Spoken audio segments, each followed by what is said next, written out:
I want to be better for me because it's my life. And I decide to choose that I don't want to be insecure anymore. I don't want to be feeling that low self-esteem that nobody loves me. God, I was created by someone who loved me. So that means I am loved. I am beautiful. Hey, man, you don't like these curves? You know what? Somebody else will love these curves. That means you're not the one. 1 in 4 women have experienced some form of abuse. And 80% of women who leave abusive relationships go back. It's time to change that statistic and give you the audacious life you've always wanted. A life of freedom, peace, and true joy. Put on your headphones and get ready to be inspired. Welcome to the Audacious Life Podcast. I'm your host, Stephanie Roberts, and today I have with me Liz Diaz. Liz is an entrepreneur. She is an organizing specialist, and she's going to tell us her story of her transition.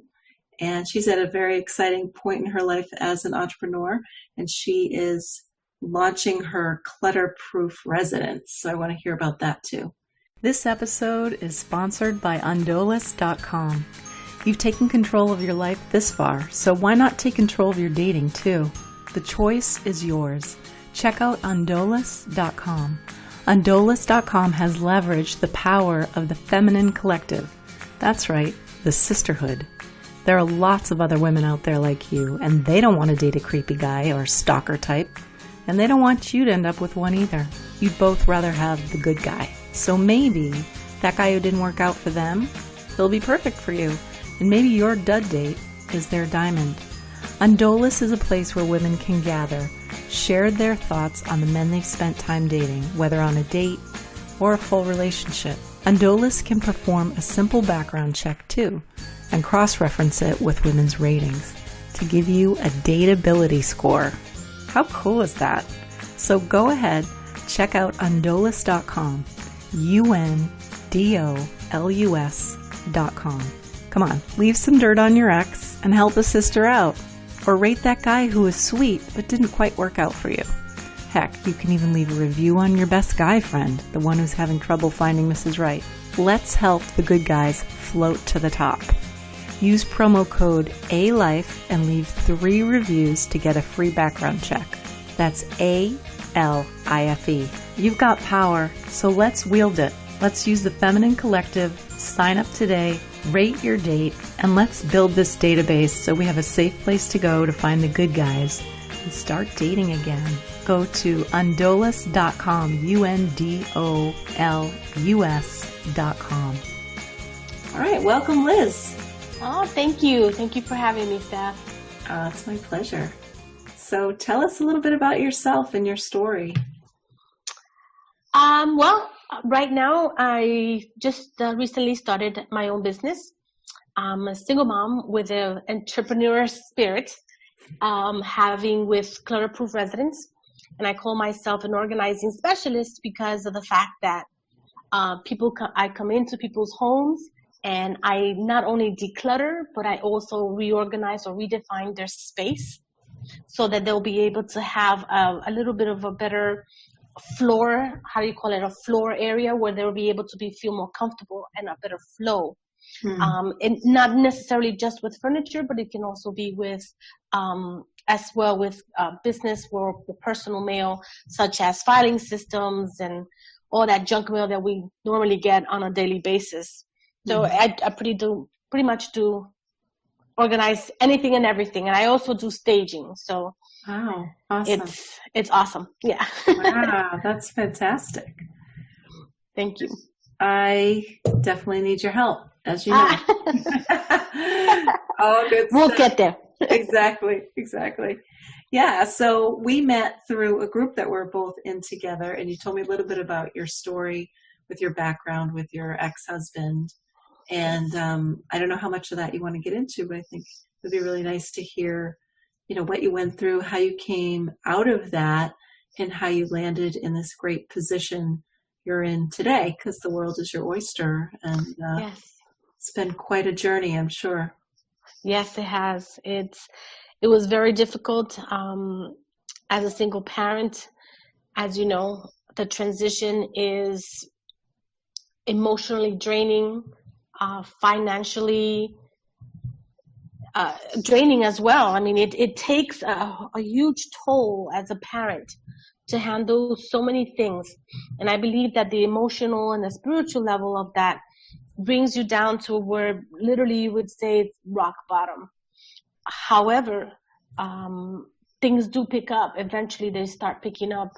You may not see it at the beginning. You know, it's hard to see it, the light at the end of the tunnel, but it gets there. It finally does get there. And when things starts going better, or starts, the order starts becoming better and being able to improve and do things that you really want to do, or that you know that you need to take care of, it'll start enlightening, and you start feeling better, not only as a person, but as a parent. And it's just an amazing feeling once you get there. It takes a transition, but everyone can get there. Yeah, it's a beautiful thing. I think when it all kind of settles and you start to feel like you are in charge, and right. You're kind of at the helm or the wheel, and you start to see that light at the end of the tunnel is kind of where you are. You're there. You're at least at the beginning of it. And yeah, seeing the difference in your kids. Mm-hmm. My kids, it's been amazing. It really has. So tell me about some of the things that you went through that what were some of your low points and high points, and things that you learned that you would share with other mothers going through what you went through? That's a great question, Steph. I think at my lowest point I couldn't take it anymore. My husband was, how would I put it? Besides being a narcissist, he portrayed one thing and was completely different with me at home. For instance, my family loved him. He was awesome. My daughter just absolutely loved him. She even called him dad. He was a totally different person, but when it was with me at home alone, it was like seeing the devil in flesh. Mm-hmm. He would not only, this is not a tough topic to talk about. It's just the fact of getting the words out there. I mean, I haven't spoken about him or my situation with anybody in a very long time. So, speaking about it, it's trying to get all the words all together. A womanizer, and would make me feel like I was going crazy. Like he would make these phone calls to women, or even chat with them over over their internet or through Facebook, and made me feel like I was going crazy, like I'm the jealous, crazy woman, and that the reason that he's talking to someone else was my fault. As you know, as an organizer, I've always been like this, kind of a OCD thing, and anything that I would keep in order. And I remember telling you one time that I would go, to the bathroom. I need to have the towels at a certain level. They have to meet, the edges have to be, and they have to be neat. And he would literally, when see me doing that, he would literally come towards the bathroom and just mess it up and laugh. And I would put it back again in order right there where he's there, and he would go and mess it up again.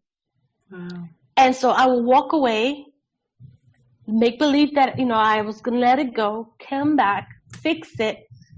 I would leave and do other things, and when I come back, it was messed up again. Wow. So it was emotionally in a way that it just completely distraught me. I couldn't do anything. I couldn't think of anything. I couldn't say anything, because everything I did, everything I said, it was a battle. It was, you're trying to create problems. You're trying to create fights. This is why I look up to, talk to other women, because I can't talk to you. So it was really more of, it's you. The problem is you. And nothing that I did, whether to try to resolve it or even not even to try to even start a fight, it would always become that. So the breaking point was when it already had been, I don't know, 4 or 5 times of him cheating on me, when I said I just couldn't do it anymore. Because each time he would ask me to forgive him and it wouldn't happen again. 2 weeks later, it started all over again with somebody else. And I just couldn't take it anymore. I got to the point where I said, this is not what I want to live. And if I didn't allow this for my daughter's dad, who, unfortunately, we wind up picking our decisions always, we end up picking up the same person that we don't want to be with. Mm-hmm. My daughter's father was also verbal and physical abuse. With this ex-husband, wasn't physical, but he really was more of a verbal and emotional abuse. Mm-hmm. And I wind up picking something almost the same. Mm-hmm. And so at that rock bottom, I says, I can't do this anymore. I'd rather be alone. Yeah. And when I told him that that's it, that I just couldn't do it anymore, he just laughed. He thought I was lying, because I've taken him several times. I have accepted him back, several times before. Right. Until I just said, no, this is the last time. I cried my eyes out because, believe it or not, I loved him. Right. Despite of it all, I loved him. Wow. However, when he left, I was able to keep the house the way I wanted it, without having someone to mess it up. Right. And purposely, because he would do it purposely. It wasn't that he would go to the restroom and wash his hands and just forget about the towels, that he forgot to put it wrong. No, he literally did things purposely. Right. And so when I was able to keep the house the way I wanted it, I also, when the house felt so peaceful, it just felt so relaxed. Granted, it would get lonely, sure, but there was no fights, there was no arguments, there was no looking over the shoulder, who he's writing to, who he's talking, who he's calling. I was thinking, wow, this is what it is to be alone. This feels a lot better than being there, than being in that situation. My daughter and I wound up losing our home. Wow. Because financially, he said, if I'm leaving, I'm not going to help you with anything. And legally, he didn't have to, because Angie was my daughter and not his. Mm-hmm. So there was no child support for him to give. And when he left, he took his things and left me high and dry. Wow. So when I wound up being homeless, I wound up staying in a room at a friend's house. But it was better. It was completely better than actually being there. And my daughter didn't know everything that was going on. So I had to, explain to her, this is what happened. Mm-hmm. I kept all that from her. Wow. And like I said, she thought it was her dad. I mean, she loved him enough to say that it was a dad. So they come, and I would say they, but in this case, he came in a way that he was like this savior, like this guy that was going to be like the best or the perfect man. And now, now I can say that does not exist. Yeah. And, it was really hard, and I just couldn't take it anymore. That was my breaking point, when I just couldn't do it anymore. And I'm so thankful to God, first, more than anything. And also looking at my daughter, that's not the life I want her to lead. I didn't want her to, even though she didn't know the situation, I'm sure the kids, they pick up things quickly. Mm-hmm. They do. They pick up things that you don't think they even are. That you are the example. I'm the example. And I don't want her to think that this is a normal situation, that this is what her relationships have to be when she grows up. Right. So I decided to change that. Mm-hmm. When I decided to change that, that's when I started making a difference. And until a woman doesn't reach to that point, right, you're going to be there. You're going to be there. You're going to stay stuck. I come from my childhood. My mom I come from a abusive home. My dad was a heavy drinker. He used to beat my mom a lot. Never touched any of his daughters, but he did, hit and physically abuse my mom. So there comes that pattern. There comes that, lifestyle that even though when you're growing up, you say, I don't ever want to be there. I don't want to do that. I want to be like my dad. I don't want to be in my situation where my mom was with my dad. And yet here I was with two relationships in that same way. I know. And I'm like, how did I get there? I kept saying to myself, that's not what I want to do. That's not how I want to be. I don't want to be like my mom. How she stood with my dad for 22 years. Wow. At 22 years, she couldn't take it anymore. 3 times out of those 22 years, my mom almost died. Yeah. So as a kid, even though we didn't know what was happening when my dad would hit her and all that stuff, I used to say, that's an example. My mom used to say to us, well, it's better to have a dad than no dad. Well, you know what? At this point, I get to the point where I say, I'd rather have her without a dad. Yeah. It's not a better example because she's going to think that way is a normal pattern of life. Right. This is what relationships is. When he beats me and abuses me, well, then this is love. And it's not healthy. And at this point right now, I left my husband in 2011. It's been 4 or 5 years almost, very close to 5 years.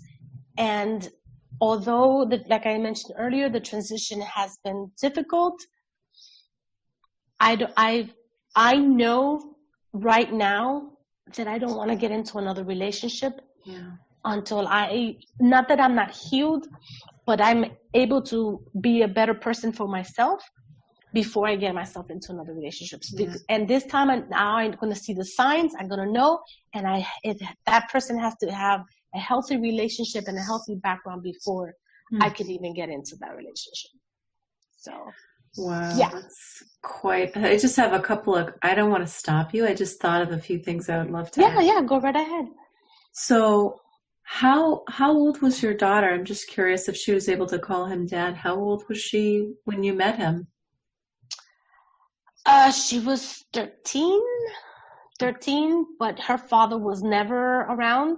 Okay. So he was the father figure for her. Yeah. Okay. Mm-hmm. Well, and 13 is like such a tender age. Right. So in that sense, I'm sorry. Yeah, he did a great job at that.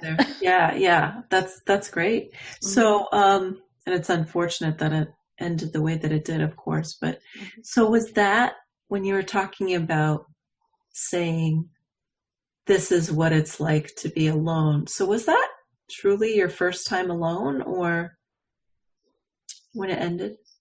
Yes.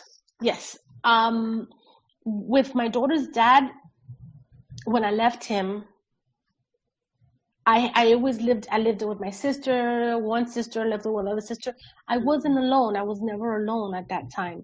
Right. Here, I was completely alone.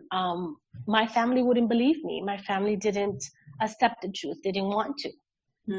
He's always a great person. He's, oh my God, he's amazing, But I felt completely alone, and it felt good. I don't even know how to explain it. It's just, you're able to have that one-on-one with yourself, and you're able to analyze and say, wait, this is better. Right. So yes, I find it alone in every aspect of the way, not having anyone at home, not having anyone around me, and just being just me. Mm-hmm. Wow. And so that time for self-reflection and kind of figuring things out, did you find that you mentioned OCD. I don't know if you meant that jokingly or for real. Do you feel like you became more relaxed when you didn't have, because it sounds like you gained so much more control because it's your house, your environment, right? Right. And if you were living with other siblings or men in your life, then did you find that aspect of your personality was toned down a little bit, or have you kind of just remained the same? That's a good question. I think I would say I remain the same because weird as this may sound, it's more like I can control a few things. And if that was a way of me controlling my life and taking care of me, then that's the only way I knew how to. So that's how I did it. And it turned out to be good because Exactly. due to that, I started my organizing business. So yes, right. I think I remained the same. That's funny. I was going to say, yeah, it sounds like a very constructive kind of way to cope. I mean, right. People overeat, some people, drink too much, smoke, whatever they do, so that sounds like a very positive thing. And you've turned it into a business. So, right. Wow, believe me, if I could just adopt a fraction of your OCD and apply it in the right places, I would be thrilled. So. Sometimes it's a curse, believe me. And now my daughter says it's a curse. She goes, like, stop it. Yeah, no, I'm sure there are times, believe me. Yeah. That's awesome. So you mentioned, and I can totally identify with not, just enjoying that time to, be you, reflect, grow as a person, grow your career, have that sense of peace, and have zero desire. Really, I'm saying zero, I'm speaking for myself, not for you, in terms of having somebody enter your life because you need to heal. Right. And it's been, 4 or 5 years, like you said. So in terms of what you've learned, what are the things that you're going to look for if let's say some guy who looks great, sounds great, walks into your life tomorrow unexpectedly? What are the things that you're going to be looking for? I think the main thing is when they immediately start lavishing. And I'm not saying about gifts. I'm just saying, a week later, I'm in love with you, or, oh my God, you're the best woman. I can't live without you. I think those are quick signs. Mm-hmm. Though, if you read what narcissism is, those are the signs. Mm-hmm. And I already know how to read those. I've lived and learned by experience. And those are the little things that I already got. We as women have that special intuition. And that special intuition, we need to learn how to hone them in. I mean, we know, like I used to tell my daughter when she was kids, I know what you're doing because I have antennas and it lets me know, or, I have eyes behind my back that that know what you're doing.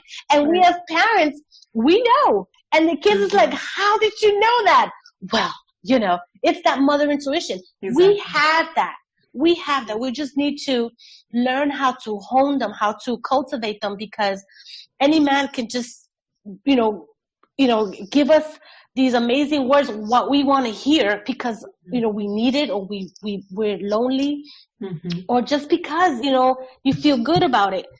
When it's in a week to say I'm in love and I can't live without you and I want to marry you, that's like a no-no. For me now, that's a no-no. And it has to do, I also think, believe me, now that I'm learning this, it has to do with a lot of self-esteem. If you have a low self-esteem, anybody can come in and say all these beautiful things, and oh my God, he is amazing. He's the wonderful guy. He's the one. And I think that is my key right now. Mm-hmm. Taking things slow, not rushing into anything, get to know that person. Another key thing that I into right now is how that person's relationship with their parents. Absolutely. Huge. It's huge. It is huge. And I'll explain to you why. My ex, he was a 40. When I met him, he was 39. Mm-hmm. 39 going to 40. A mama's boy. A total mama's boy. His mom, she lived with us for a while. Oh, wow. And she would get in my face. Yikes. Why you don't let my son go dancing? Why don't you let him go? He's only going to dancing. He's only going with his friends. And going with his friends and going dancing. And she would get in my face, literally just like right there, and tell me off. And he would just stand there. Wow, yeah. They both, joined to mistreat me. Mm-hmm. And I felt that I didn't have control and I wasn't able to do anything. Mm-hmm. Many I have people saying you should have beat her up. But with my New York attitude, I should have. But at that moment, I didn't know how to react, you know? At that moment, it's shocking. I didn't know how to react. So he was, even to this day, I haven't heard from him for a while, but, you know, I think it's about a year ago that I know about his whereabouts. He was still, you know, his mama would go with him anywhere he went, wherever he lived, whatever woman he's been with, his mom lived in. And if she didn't like something that you did, she would do anything in her power to break that relationship. Yeah. Oh, yeah. And so that if it's not a healthy relationship, if it's that you hate your parents and your parents are the worst, that's a bad sign. Mm-hmm. If you love your mom so much, believe me or not, let me tell you a secret. They used to sleep together in the same bed. Creepy. Now, not that they did anything, I don't think, but yeah, they used to sleep in the same. So that umbilical cord was never cut. Wow, that is just, wow. So those are signs. Yeah, that's a biggie. That's a biggie. When did you figure that out? Was that like way into it, or? When one of the times that we broke up, he wound up sleeping. We had a 3-bedroom home, and she was living in a room with us, and he would go over there, and there was a queen size bed, mm-hmm. and he would go sleep there. Down on her bed. Yeah, and she would cover him like a baby and tuck him in and everything, and I'm like, God. That's freaky. Oh my God. Did you tell anybody that? No, this is the first time I'm ever telling anyone. Wow. I've heard a lot of things. That's a first. That is the first. And I'm telling you, women out there, we have that intuition. We know it. So if this is ever happening or is anywhere near that, just be careful. Wow. Yeah. I mean, just be careful. Mm-hmm. Yes. And you know, I feel bad because I'm trying to remember. There's a woman who I follow. She's all about self-esteem, and mm-hmm. I get some of her emails. And she sent out this tremendous blog post, which I'll try to find and put in the show notes. But mm-hmm. but it was really powerful, and it was about. And she had been in an abusive relationship too. Anything that's very, very. Right? Avoiding the very, very, which it's in essence what you just said, right? So it's like any extremes. So mm-hmm. if they are very, very happy with their family and love them, and it's so over the top and they do everything with my parents. My family is, you know, they are my best friends. Right. And then the opposite, which is, you know, they can't stand them or be around, they've totally cut them off. Mm-hmm. Those extremes, I think, are huge flags, just because there ends up being no gray area in their personalities either, right? Mm-hmm, like correct. It's all part of the same thing. And so I think that's a really big tip for people. It's like, it's not even about specific stuff with, you know, obviously the sleeping with your mom thing. Probably not common. Hopefully it's not that common, but you know, it's the whole extremes, you know, any extremes. And again, you know, I want to marry you, just I've known you for a week or so, mm-hmm. all that stuff. It's just, and it's so easy to be, I think especially if you've been alone or you've been abused, it's so easy to have somebody's interest in you and that passion and, you know, that whole swept off your feet. Mm-hmm. You know, like you said, you know, what did you call him? The savior, mm-hmm. the rescuer, the savior. Right. You know, that whole thing is just designed to do a total number on you. Right. So if you're feeling that way and describing this guy or this gal, because there are plenty of guys who are swept off their feet as well. Oh yeah. Yeah, that's a huge red flag. Mm-hmm. Yeah. Oh boy, well that's a good one. So yeah. What else? That's great stuff. What else do you want to share? I would like to share a little bit about self-esteem, if you don't mind. Of course, I love that. Okay. All about it.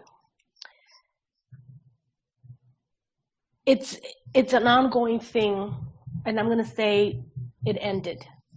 I'm going to think positive because of the fact that the lifestyle that I had ever since as a child, the pattern that we go through in our lives with things that happen in our past. And we don't decide just to choose it. Some change that pattern, others don't. But all those situations that happen to us are the ones that define who we are.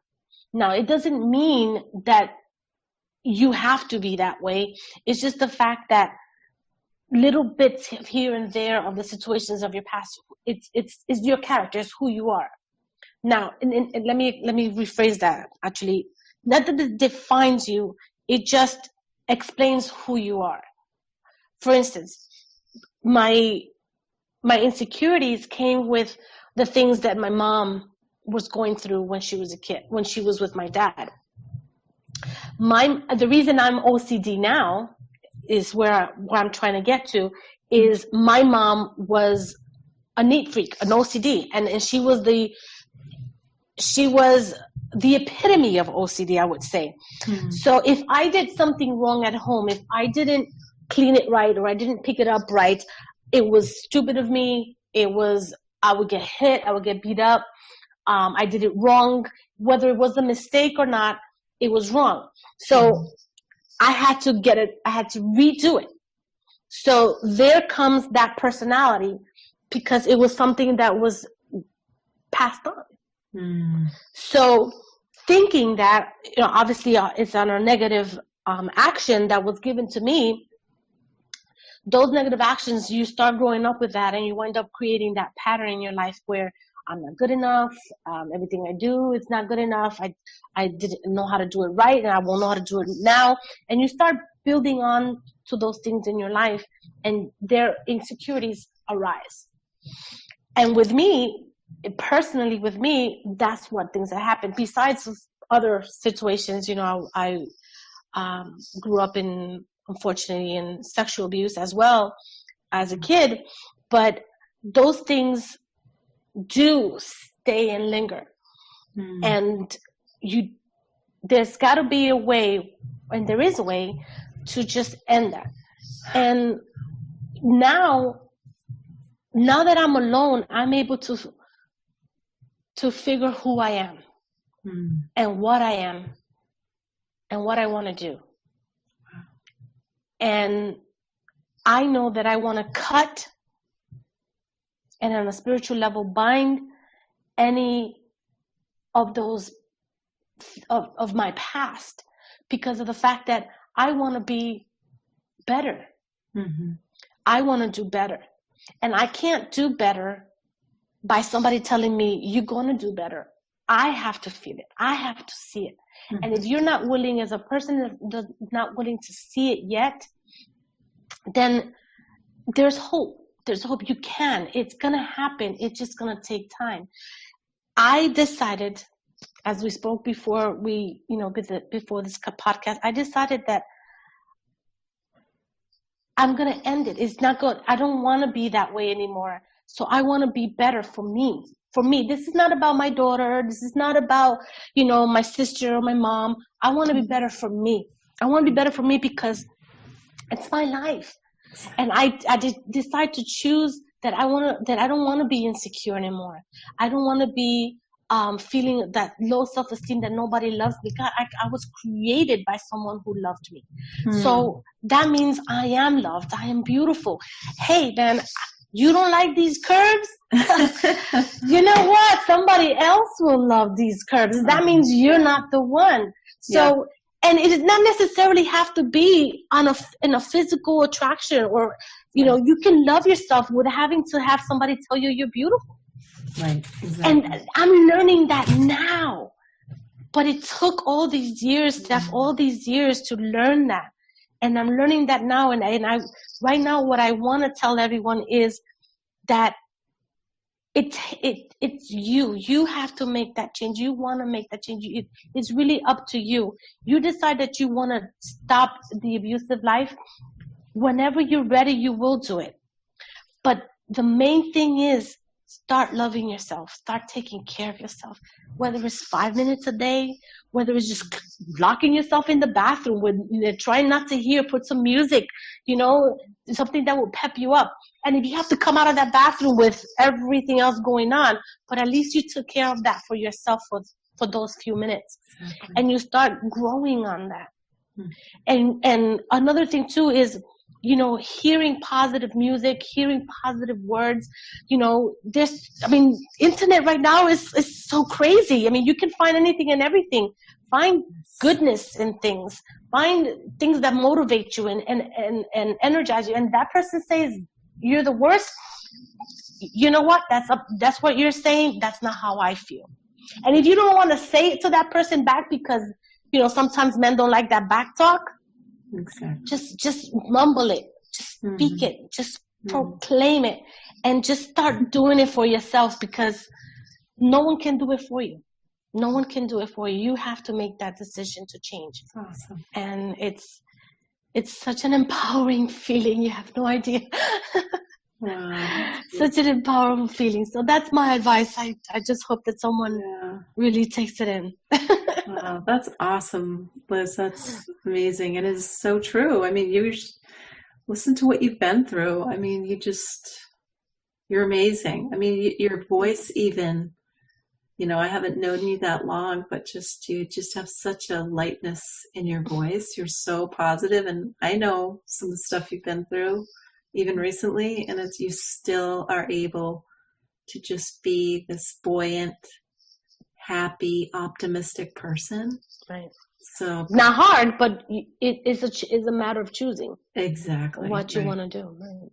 Mm-hmm. No, and it would be so easy to feel sorry for yourself or be bitter or angry, whatever. And it's not that you haven't felt all the things I'm sure you have. You still, like when you're talking to other people and interacting, you're just very able to be something better. So you're amazing.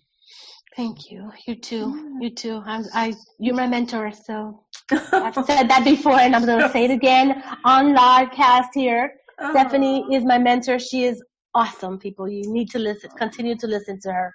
Thank you, Liz. I appreciate that so much. You're welcome, baby. Well, I want to tell people about your business too, because the stuff you're doing is phenomenal. Oh, I love it. That's a sparkle in my eye right there. Well, whoever hires you is going to be so psyched that they did, because you've already helped me a ton. So let's go through it. Tell me what you're offering and whatever the details are. And I can send people to your website too. But okay, no problem. I'm pretty much redefine or redesign spaces. Any clutter. For instance, we have people that, or I've had people that they need to move. They're selling their home and they have too much. I had a client not too long ago who he divorced his wife of many years, and he would say that she was the hoarder, but in reality it wasn't her. Yeah.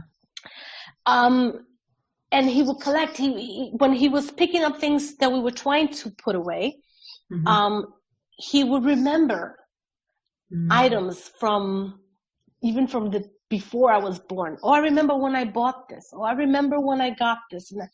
And I was like, in my head, I was like, who was the hoarder here? But right. Right. It takes time. It was not only just a job. I had to be an emotional support for that person. It says, okay, I understand that you love this. How about if you don't want to throw it away because it has a meaning? Let's put it away. Let's put it away in a box where all your mementos or your keepsakes, and then when you get your new home, we can find a place for you to put it. And if you don't, it will always be there. You'll always know where they're at. So it was not just only organizing their home, but it was also organizing their person, their character, their emotionally, because a lot of people get attached. Oh, I don't want to see this go because my grandmother or my mother gave me this, and I could completely empathize with that and totally understand with that. However, if you're trying to sell a home, a new client, a new perspective, a new prospect is coming in the home, they want to see the house tidied up with a lot of space. If you have a living room with 4 couches, 6 tables, Right. 2 TVs. They're going to say, my stuff don't fit here. Right. Yeah. So I've seen it. I'm be honest, I've seen it. And so what I do is it's okay, what you need and what you don't need. So if you're going to a bigger house and you want to keep this, fine. Let's just put it away. Let's save it in, there's no basements here in Florida, but, let's put it in storage. And when you get your new home, then you design it the way you want to. But right now, we need to take care of getting the house sold. Do you want the house sold? Yes. How quickly you want the house sold? And this is what I want to get. Of course, everybody wants to get it sold as quickly as possible. Tomorrow, if it was possible. And I said, okay, so if that's the reaction, then we need to get this done now. So let's work on it. And this person had about 100 shoes. 100 pair of shoes. I don't even have that much. And I love shoes. And this is a man. This is a man. Yeah, that's wow. It was unique. And I said, okay, so out of these shoes, what do you want to donate? Because obviously we got to have shoes that are broken. Obviously we're not going to donate that. And then you have the shoes that, you love and you can't part with. And then the other ones, well, I don't use them often, that you can donate or put it to the side. He kept 99 of them. He Seriously? He would not let me donate any except for one. Wow. So I said, okay, fine. That's fine. I said, but we can't keep it here. I mean, you want to keep them? Fine. But we need to put them in the storage because they're going to come into the closet, see all these shoes. They're going to say, well, you have that many shoes. That means my shoes are not even going to fit in here. So, and that's the reaction in the mind of a person who's looking into a home. They want to see clean cut, no mess home. I want to see the space that's in there. Same thing with a closet. If in selling a home, if you want to have a closet, you can't keep your daily clothes there, overstacked and the hangers are over and the clothes are on the floor. The person's going to look, because the majority of a person who's looking into a home, the main thing they look into is the kitchen, bathroom, master bathroom, and the closets.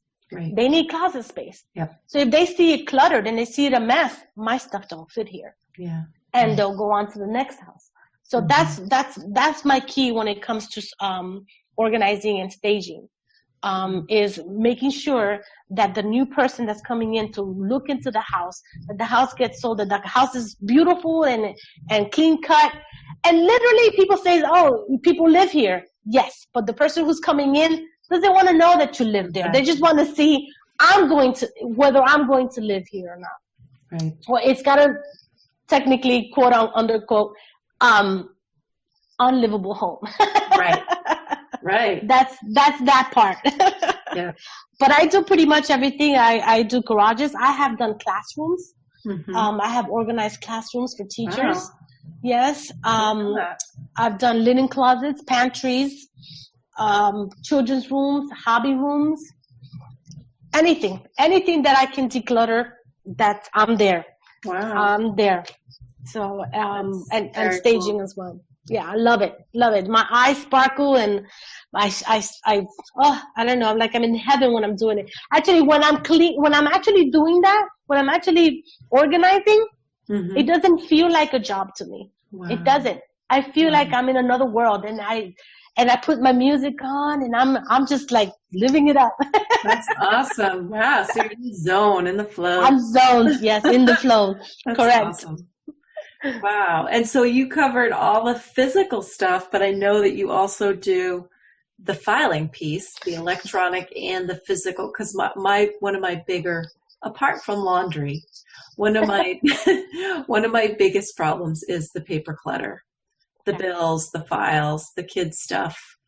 And you shed a ton of light on that and really opened my eyes to how to approach that. But yeah, why don't you say, because I think a lot of people are struggling with that. I mean, you can switch to say, no, don't mail me anything. Right, opt out. You can do that, but you're still, especially if you have kids, you get so much crap every week. Yep. I'm like, what do people do with this? Because I have two kids and one's school age, the other one's not. So this is new to me. And I'm like, I don't know what to keep. I don't know what to get rid of. You know, where do you put it? You know, Right. So Right. Yeah. Organizing, filing and organizing is actually not my top favorite, but it is one of my favorite. My top favorite is doing kids' closets and kids' bedrooms. I just love it because their character. I like to speak to them, but that's a totally different thing.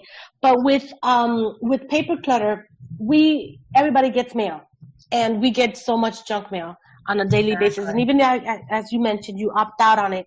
Yep. You still have advertising and junk, especially when it comes to junk. If you look at it and you don't need it, trash immediately. Don't give it a second thought. You start giving it a second thought, you're going to pile it up and pile it up and pile it up. And what happens when you continue to pile it up? When you actually think that you're going to find something that you need within those advertisements, by that time you have piled up and you go that you find something that you need, it already expired. True. It already expired and you can't use it because you piled it up. So you're not, and then when you need it, you're not gonna be able to use it. So trash it. Now, if you want to keep it and you know that you're gonna need it or eventually you're going to use it, create. If you can't create it, contact me. And I'll help you create those files. You see, for me, I have, like I showed you before, portfolios. I have those 2 prongs or the 2 pocket portfolios, and I label them. Or even with a Sharpie pen, I label them. And the hanging folders, I like to do color coordinated. So for me, in my case, the red ones is the major things, like, you know, rent or mortgage, light, water, you know, the household things. Then the blue for me is like the car payment, you know, the vehicle registration, and just keep them in each portfolio. I create some templates as well. I have templates that I create myself. I personally create because I use them myself, and create these templates where you can put in each of those prongs inside a sleeve, inside one of those plastic sleeves protectors. And then you can take it out and write whatever you need. For instance, like you paid a bill and you know the confirmation, and you don't have the bill with you, but you go write it down. So instead of searching for that paper because you didn't file it, you have it written down already. So you can color coordinate them. Some people don't it's pretty good. Some people don't color coordinate them. It's fine. You don't have to. However, just try to keep it. If by law, any taxes is supposed to, well, I don't know in each state, but I know in Florida, it's supposed to keep it for 7 years. Anything after 7 years can get trashed. Right. However, if you don't want to keep it in the file for whatever reason, you can scan it and save it into your computer and create those electronic files as well. Also, as far as I know, IRS will keep them in files, so you can always request them and it's free. They'll mail it to you. They will not email it to you because they're not allowed to do that, but they can mail it to you. So if you miss out a year, you can call IRS and they'll mail it to you for free. So that's another way of not having extra paperwork with you. Wow. So, that's awesome. Thank you. And so I haven't seen your electronic approach. Is that very, very different from, like, is that literally how you organize like your desktop and your computer hard drive, or is that something else? I would say, I don't like to save anything on my desktop. As you know, I'm kind of a neat freak. And my desktop, you know, once you open that screen, it has to be clean and clear. I keep it usually either on a flash drive or a external hard drive, and I create a file for each and everything. So if it's for the house, it'll go all in one house. So in the house has light, water, etc., etc. And then you have when it comes to the car, then you have the car insurance, vehicle registration, and stuff like that. Everything needs to be scanned. I can create the files. And if you want me to scan them, I can scan them for you. Not a problem. Scan them and file them and put them everything away. And I'll do a small synopsis or video if you want, and show you where everything is going to be at, and do it electronically. Me, typically, however I do it manually, I like to mirror it on my electronically. Mm. It'll be so much easier to follow. Sure. And you can also excuse me, I can also put it into a cloud as well. So yeah, I know a lot of people. I have storage in cloud too. I don't like to per se save things in the computer for the reason that it slows it down. It takes up memory. So it's either on a hard drive or an external, or keep it in my cloud. So I mean, I know I actually studied film and new media, and we always had this rotating external hard drive scenario, especially with film and video, because it takes up so much space. Right. And also those drives really fail often. And I think they've gotten a little better, but I've had them fail on me. So if you're relying heavily on those drives, and it sounds like you're using the cloud too, do you have a system for what's on your drive versus what you put into the cloud? And are you at all worried about what's in the cloud? Like with financial information or social security numbers? I have Apple, and as far as I know, Apple is very secure when it comes to their servers. Okay. And so none of that information gets disclosed. Not to needless to say that it can happen. I'm knocking wood for you over here. Right. So as far as I'm not concerned much about, not with Apple anyway. Yeah. I don't know if anybody else have anything else. Right. I know that my brother-in-law uses OneDrive. It's also an iCloud, but it's supposed to be highly secure. So yeah, that would be my recommendation. Okay. But like I said, I mirror everything. So whatever I do manually, I'll mirror it towards either on the flash drive or the external or in the cloud. Right. Okay. And so do you do more than one? I guess that's my question. So are you doing both a drive as well as the cloud? So you're backup to your backup? That would be excellent, because of the fact that you never know, like you said, you never know. Exactly. The computer can crash or put a virus into the flash drive, and then what do you do? Exactly. Exactly. So definitely. You might have a really fast machine. Yeah. You don't have any files. Do your work. Yeah. Just playing devil's advocate there, but yep. It's okay. So this has been great stuff, Liz. Thank you. So, do you have anything that so why don't you tell us what your website is right now? I know you're going to be moving it to maybe a different domain. Correct. Right now it is a WordPress site, so it's under www.clutterproofresidence, the whole word out, .wordpress.com. Okay. Right now it's considered a blog more than anything. Okay. Eventually, and I'm hoping very soon, it will be turned into my own host domain. Yep. I do have the same clutter-proof residence at my Facebook page. Okay, so your Facebook page. Okay. Correct. Cool. And so, do you have? I know you were talking about a freemium, like a little tip. I don't know if you ended up creating that for people that we can point them to. Yes, I do have it. I can post it tomorrow if you want, or even tonight. Yeah. Yes, I have the 3 C's, what I call the 3 C's. Yes. Okay. The 3 C's. Yes. And that's a mystery, so you have to go. Yes, definitely. Yes, go check the website, link, like, follow. Yeah. Are you on anything else? Are you on Twitter or? I am in Twitter. I'm not that techie yet. Yeah. Completely. So I am in Twitter. However, I haven't posted much on it. Okay. I do also have an Instagram. I just haven't really posted much on it because I'm not that techie. I'm still waiting. Yeah. My daughter's going to teach me how to do all that. And I will link it eventually as soon as I start learning about it. I will link it into my page as well, so I can have all those social medias on my page. That's cool. Yeah, I would think Pinterest would be a big one for you with all the visual before and after stuff, I do have my Pinterest, and I go there a lot. But it's on my personal, not on the clutter. And I do need to change that around. Okay. So I haven't gotten around to that yet. Cool. Okay.